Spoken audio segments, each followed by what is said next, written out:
Hello, friends, families, teachers, bus drivers, not meteorologists, business executives. Who else is the demographic of my viewership? Walmart employees, McDonald's drive-thru workers. Hello to you all. Again, I swear I've seen that mustache haunt my nightmares. Well, it should. I wander from dream to dream every now and then when I get bored. And sometimes I like to mog people in their sleep.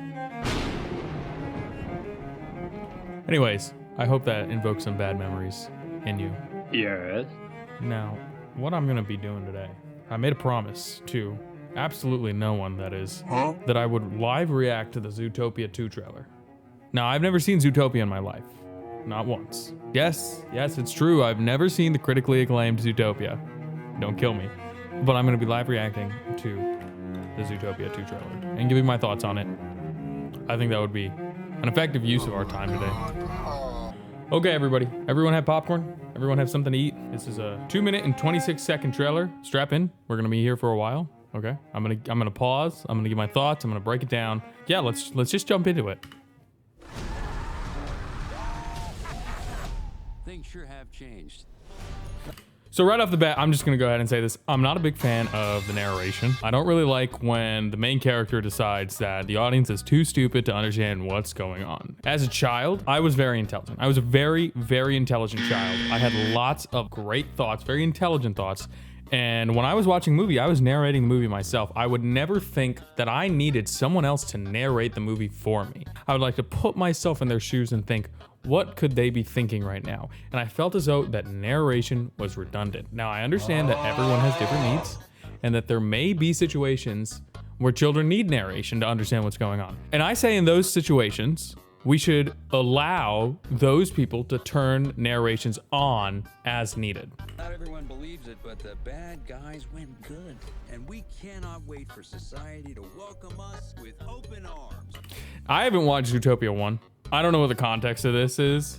I'm guessing that Fox Wolf guy, whatever, from the first movie has turned over a new leaf.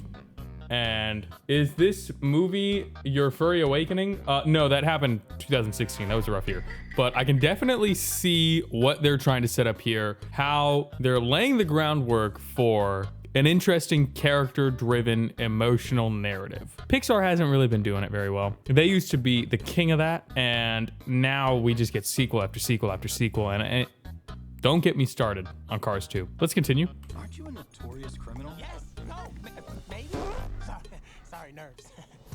So, I understand that fart jokes are really popular with children. They always are. They'll never go away. It's the joke as old as time itself. I think in the context of the full movie, it might be tasteful. 19 seconds into the trailer, and we've already got one fart joke. Kind of turns me off. You know, I like to wait at least 26 or more seconds before we get into any kind of bodily related jokes in children's movies.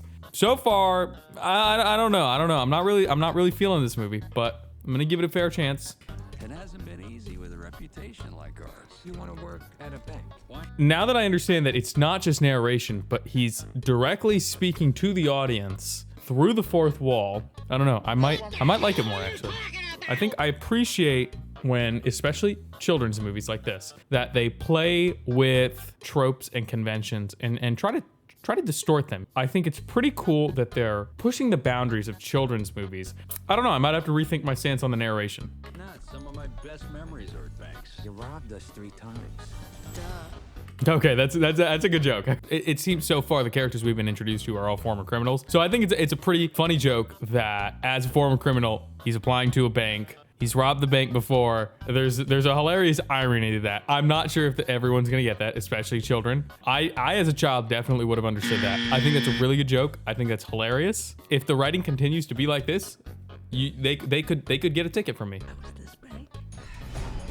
How are we supposed to get a fresh start if no one will trust us? I'm keeping my eye on you, Doc. So I'm digging the art style. I like the use of color here. I like the silhouettes of the characters, right? We've got the skinny, lanky guy. We've got the really large, big muscle guy. I'm assuming these are all probably people from a criminal organization, and I think that's smart. I'm a big fan of that, especially in this scene where it seems as though that the big guy, I don't even know who this big guy is, his immediate reaction to what this police person was saying was violence. Use strength. Use brutality.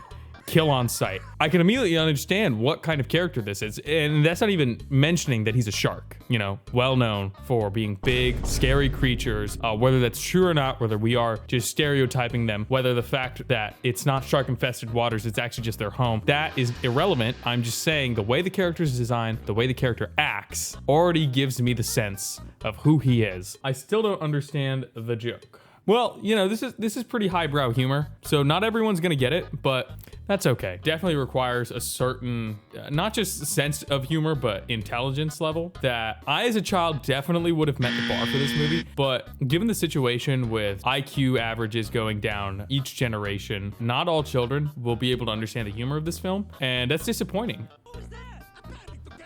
I'm a panicker. The name's Kitty, and these are my associates. So you're like the bad girl. We need the bad guys for the biggest heist in history. So again, immediately, I feel as though that they've done a really good job of designing these characters. It seems as though there's a second criminal organization led by a cat.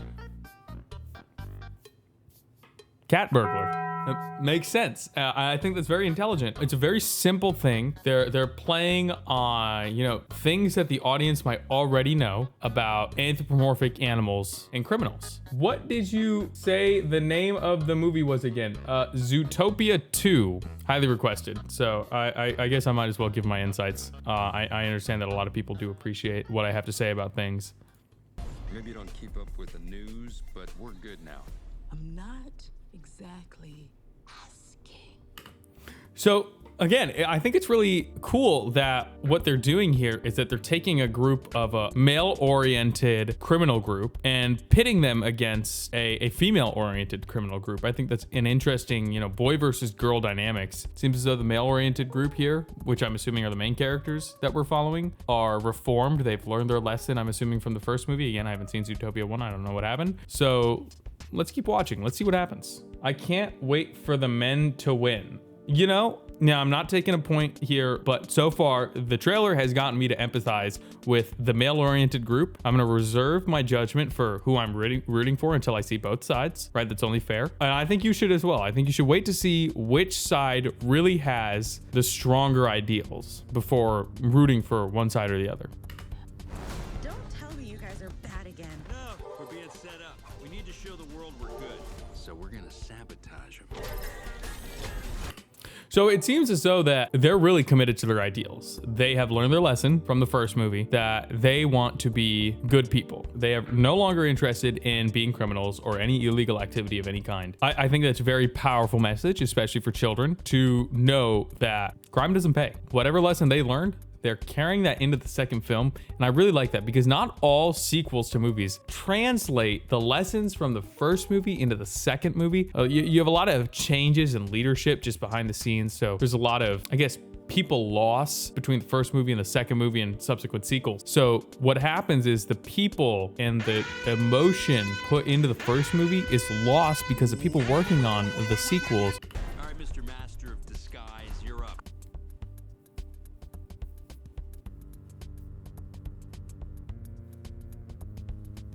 It's fantastic.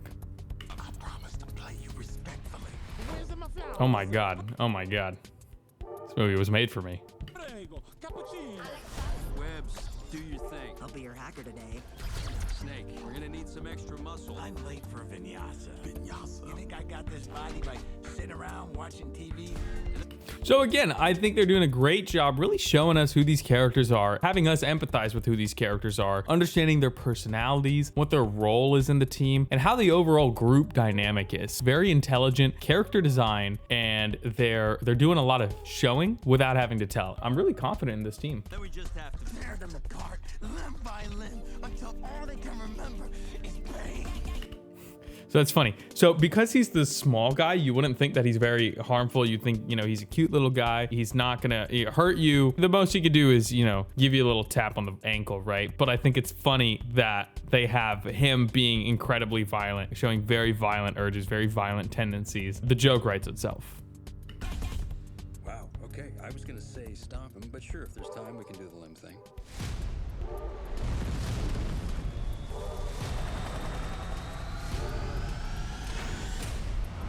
First time for everything. So clearly there's some kind of escalation going on here. I think it's going to be hopefully explained in the movie. I saw a shot of a rocket earlier. Not really sure how we got to this point. Seems a little unrealistic. They're kind of breaking my immersion here. You know, my suspension of disbelief only goes so far. So let's be careful. Right?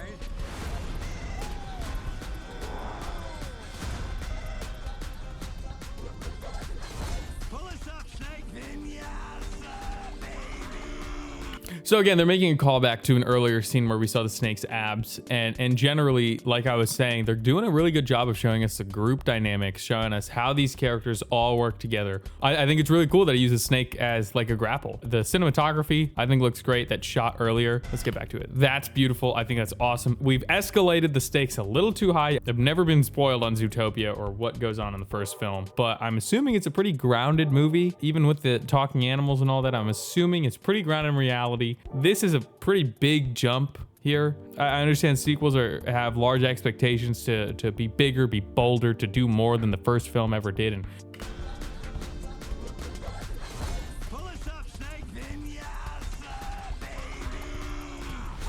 Come on. so again, now they're in space, right? They're covered in frost, they're covered in ice. This guy looks like a fish. I didn't really call that out before, but I'm not really sure how he's breathing, let alone how any of them are breathing now that they're in space. I mean, this is starting to get a little wild. This is starting to get a little out of hand. I think someone in the meeting room should have been like, this scene, this whole climax to the movie where they're getting on this spaceship doesn't make sense. We need to bring it back to realism. We need to bring it back to basics. I know Zootopia is a very well-regarded film. I feel as though that they should have stepped back a little and really questioned what the direction of this franchise was going to be, and probably realized that big, unrealistic action set pieces like this is not the right fit for this franchise. Chat, let me know if you think I'm wrong. Are you kidding me? Lefty loosey, righty tighty. Oh, right.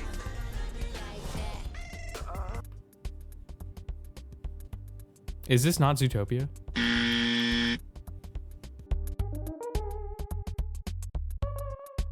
Wait, what the fuck is this? Chat, what the fuck did I just watch? Bad Guys 2. Comments are turned off. Yeah, no wonder. People were probably mad. They wanted to see Zootopia 2, and they probably were complaining like, hey, this isn't Zootopia 2. Huh? I don't understand how this is supposed to be the follow-up to Zootopia. Okay, well, that was the Zootopia 2 trailer, I guess. Yeah, I don't know why you guys wanted me to watch that so much. I hope my insight was helpful. No. I hope I help you make a decision on whether you want to watch this film or not. Yeah, well, you know, what else is on the agenda, guys? What else are we doing today? I know there was a Nintendo Direct that not that long ago. We could definitely react to that. I can give you guys my opinions on the upcoming releases. No! Purchasing